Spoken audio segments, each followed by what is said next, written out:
कैसे हैं आप सब? आप सभी का स्वागत है टेस्ट क्विज में। आज की क्लास में हम देखने वाले हैं कि अम्ल और जो हमारे पीएच स्केल हमने देखा था उसका दैनिक जीवन में पीएच का महत्व क्या है। चलिए, हमने पीएच स्केल तो देख लिया कि वो अम्लता और क्षारीयता बताता है, ठीक है। तो उसका सबसे अच्छा यूज हम देख रहे हैं पाचन की प्रक्रिया और पीएच। जैसे कि आपको पता है पाचन की प्रक्रिया में हमारे बॉडी में होता है तनु HCl, हाइड्रोक्लोरिक एसिड। जो हाइड्रोक्लोरिक एसिड है वो ऐसा नहीं कि हमारी बॉडी को नुकसान पहुंचाता है, वो बिल्कुल हमारी बॉडी को नुकसान नहीं पहुंचाता।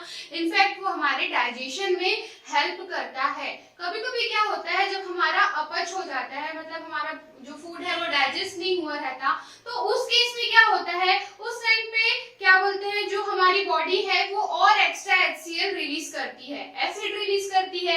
अब एसिड रिलीज करती है, इसकी वजह से हमारे पेट में जलन होती है, ठीक है, दर्द होता है। तो ऐसे टाइम पे हम लोगों को क्या करना चाहिए, हम लोगों को दुर्बल क्षार, ठीक है, एंटासिड यूज करना चाहिए, ठीक है।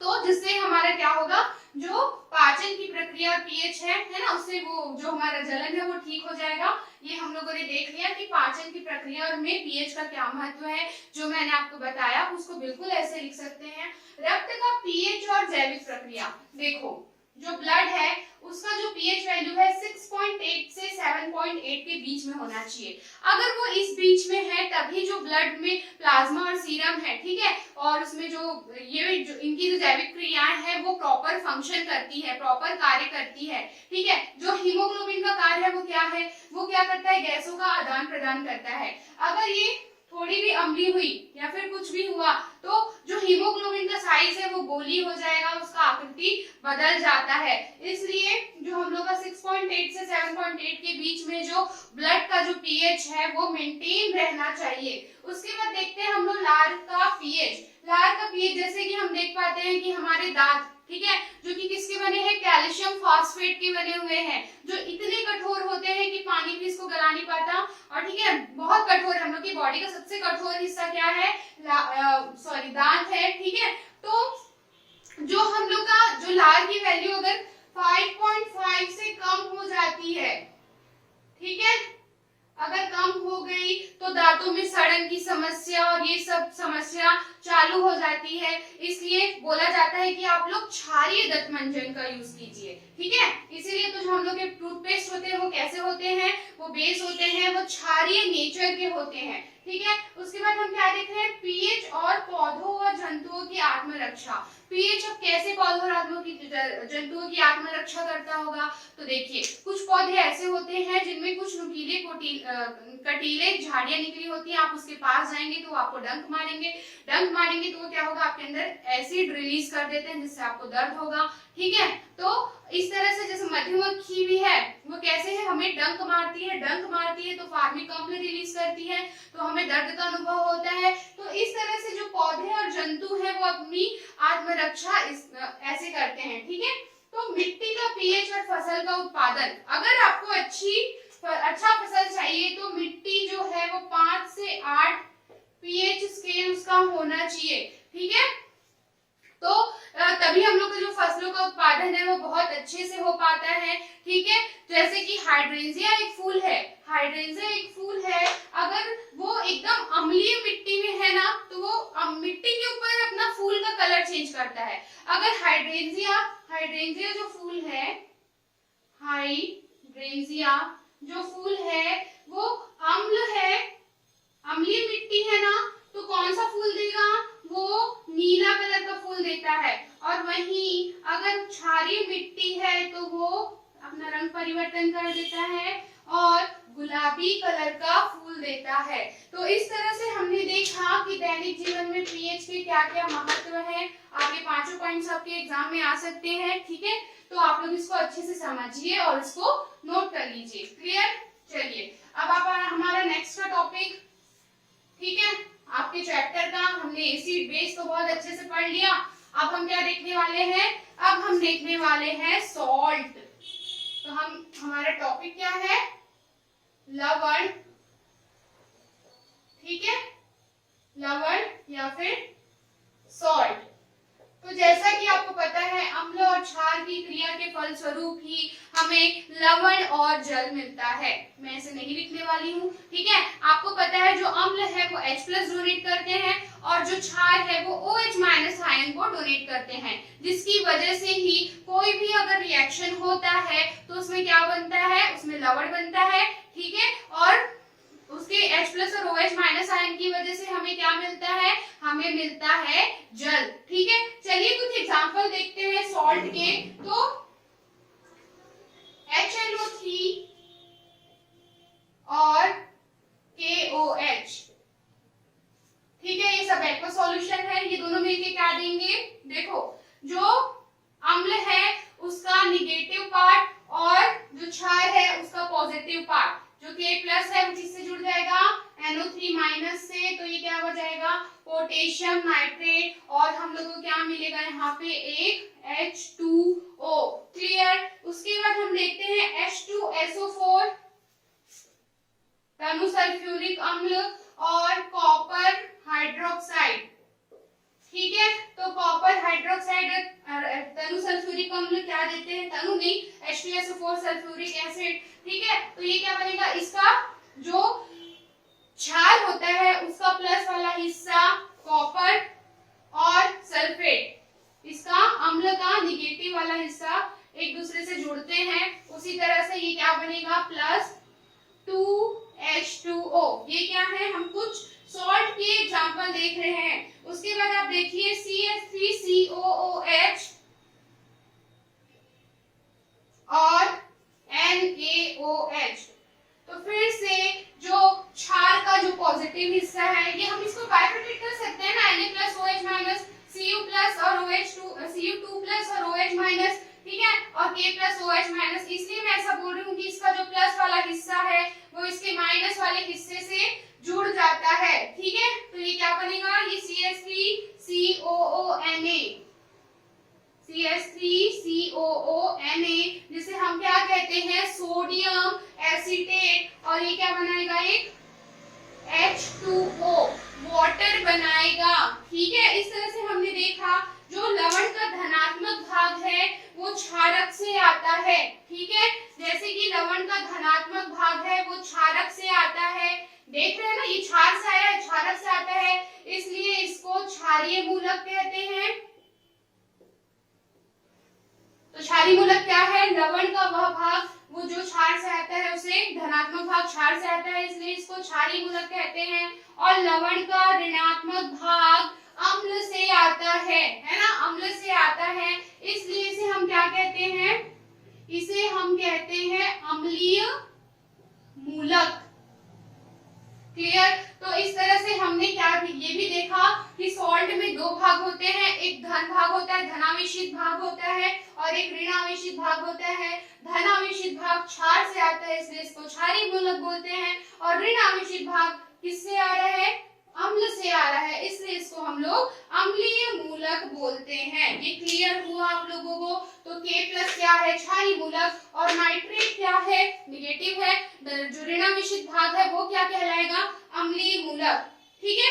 अब हमसे ये बोला जा रहा है कि क्या सभी लवण उदासीन होते हैं। अगर सभी लवण उदासीन होते हैं तो सबकी pH वैल्यू अलग अलग क्यों होती है। कुछ लवण ऐसे होते हैं जो अम्लीय होते हैं, कुछ लवण ऐसे होते हैं जो क्षारीय होते हैं। तो ऐसा क्यों होता है, ऐसा इसलिए होता है कि हमें ये तो पता है, ठीक है, हमें ये तो पता है कि जब अम्ल और क्षार रिएक्ट करते हैं, ठीक है, मैं क्या कह रही हूं, जब अम्ल और क्षार रिएक्ट करते हैं तो क्या बनाते हैं, लवण बनाते हैं, ठीक है। लेकिन जो इसकी प्रकृति है वो डिपेंड करती है कि हम कैसा अम्ल यूज कर रहे हैं और कैसा क्षार यूज कर रहे हैं। अगर आप प्रबल अम्ल यूज करते हैं और साथ ही इसके प्रबल क्षार यूज करेंगे तो जो लवण की प्रकृति होगी वो उदासीन हो जाएगी। इसी तरह से अगर आप दुर्बल अम्ल और दुर्बल क्षार यूज करेंगे तो लवण की प्रकृति फिर से उदासीन हो जाएगी। लेकिन अगर आप प्रबल अम्ल और दुर्बल क्षार यूज करेंगे तो विलयन की प्रकृति लवण की प्रकृति कैसी होगी? अम्ल प्रबल है तो ये क्या हो जाता है, ये अम्लीय हो जाता है, इसलिए इसके पीएच की वैल्यू भी बदल जाती है। इसी तरह से आप दुर्बल अम्ल यूज कर लीजिए और प्रबल क्षार यूज कीजिए तो लवण की प्रकृति अब क्या हो जाएगी, क्षारीय हो जाएगी। तो इन सब पे डिपेंड करता है कि लवण की प्रकृति क्या होगी। ठीक है, इस तरह से आप देख पाते हो, आपको एक सीरीज है NH4Cl में आप क्या कर रहे हैं, NH4OH NH4Cl में, ठीक है, आप दुर्बल क्षार और प्रबल अम्ल का यूज करेंगे। ठीक है, मैं क्या कह रही हूँ, आपके उसमें ये मिसिंग है। ठीक है, NH4Cl ये क्या है, एक अम्ल है, सॉरी एक लवण है। ये किससे मिलकर बना हुआ है, ये बना हुआ है NH4OH जो कि एक क्षार है प्लस, ठीक है, और ये क्या है HCl। ठीक है, तो ये कैसा क्षार है, ये है एक दुर्बल क्षार और ये क्या है, एक प्रबल अम्ल।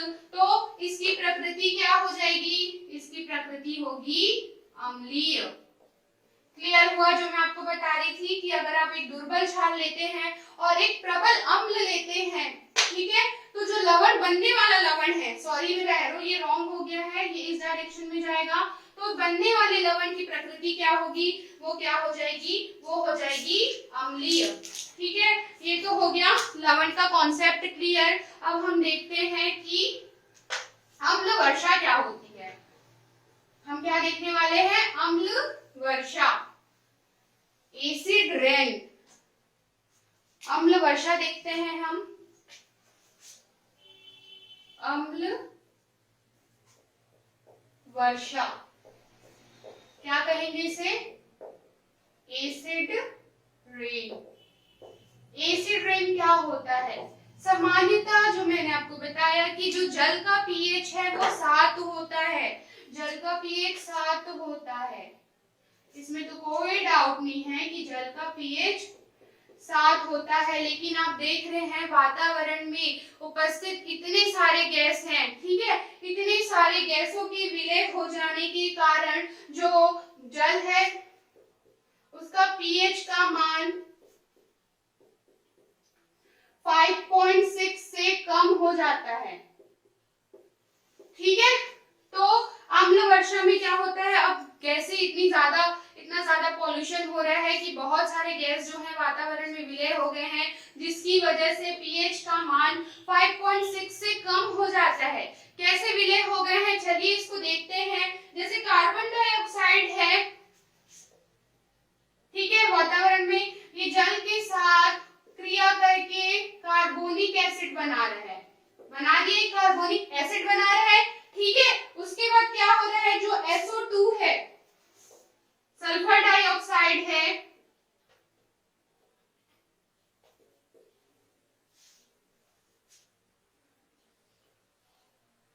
तो ये क्या बना रहा है, सल्फोनिक एसिड बना रहा है। ठीक है, उसके बाद हम क्या देख रहे हैं, हम क्या देखते हैं, ये जो वाटर के साथ ये जो प्रोडक्ट है वो क्या बनाएगा, H2SO4 बना देता है, सल्फ्यूरिक एसिड बना दिया, कार्बोनिक एसिड बना रहा है। उसके बाद कुछ और है जो नाइट्रिक एसिड बना देते हैं, जैसे कि हम देखते हैं नाइट्रोजन की जो ऑक्साइड है, नाइट्रोजन डाइऑक्साइड जो है वो वाटर के साथ मिलके वो क्या बना देता है, वो बना देगा HNO3, जिसको हम क्या बोलते हैं, नाइट्रिक अम्ल, नाइट्रिक एसिड। ठीक है, इसको बैलेंस कर लेते हैं, 2HNO3 प्लस ये क्या हो जाएगा, NO, है ना, दो हाइड्रोजन है, एक नाइट्रोजन यहाँ गया और एक नाइट्रोजन, 2 नाइट्रोजन यहाँ हो गए, एक नाइट्रोजन यहाँ, इस तरह से आप इक्वेशन बैलेंस कर सकते हैं। तो वातावरण में ये जो गैस है ये सब उपस्थित है, कार्बन डाइऑक्साइड है, सल्फर डाइऑक्साइड है, ये सब क्या है, ये सब पूरे इंडस्ट्रीज हैं, ठीक है, उन सब से ये सब का एमिशन होता है, सब बाहर निकलते हैं। और ये क्या है, वातावरण में उपस्थित जो जल वाष्प है, ऑक्सीजन है, ठीक है, इन सब के साथ वो क्या करते हैं, रिएक्ट कर जाते हैं। तो इसी रिएक्शन की वजह से ही कुछ एसिड्स बनते हैं, जैसे जैसे कार्बोनिक एसिड बन रहा है, यहाँ पे SO3 बन रहा है, H2SO4 बन रहा है, नाइट्रिक एसिड बन रहा है। इसकी वजह से जो हमारे जल का पीएच का मान है ये 5.6 से कम हो जाता है। इसीलिए इस तरह से होने वाली जो वर्षा है इसको हम क्या कहते हैं, एसिड रेन बोलते हैं, अम्ल वर्षा बोलते हैं। अम्ल वर्षा जीव जंतुओं या फिर किसी भी के लिए बहुत ज्यादा हानिकारक है। आप देख सकते हैं ताजमहल में जो पड़ने वाला दाग है वो कहीं ना कहीं अम्ल वर्षा के कारण होता है। ये पेड़ पौधों जंतुओं सबको बहुत ज्यादा नुकसान पहुंचाता है। इसलिए जो एसिड रेन है वो बिल्कुल भी अच्छा नहीं है हमारे लिए, लेकिन पॉल्यूशन की वजह से ये दिन प्रतिदिन बढ़ता ही जा रहा है, क्योंकि आप देख पा रहे हैं कि ऐसे जो गैस है वो वाष्प वाटर, ठीक है, जल से या फिर ऑक्सीजन से रिएक्ट करके किस तरह से एसिड का निर्माण कर रहे हैं। ठीक है, तो आपने देखा ये क्या है, एसिड रेन। ठीक है, इसके बाद कुछ क्वेश्चंस दिए हुए हैं, हमने जितना भी क्लास में पढ़ा है उसके आधार पे आप अगर क्वेश्चन सॉल्व करेंगे तो बिल्कुल आपसे सारे क्वेश्चंस बनेंगे। आज हमारी क्लास यहाँ पे खत्म होती है, नेक्स्ट क्लास में मिलेंगे आपसे नए चैप्टर के साथ। Stay home.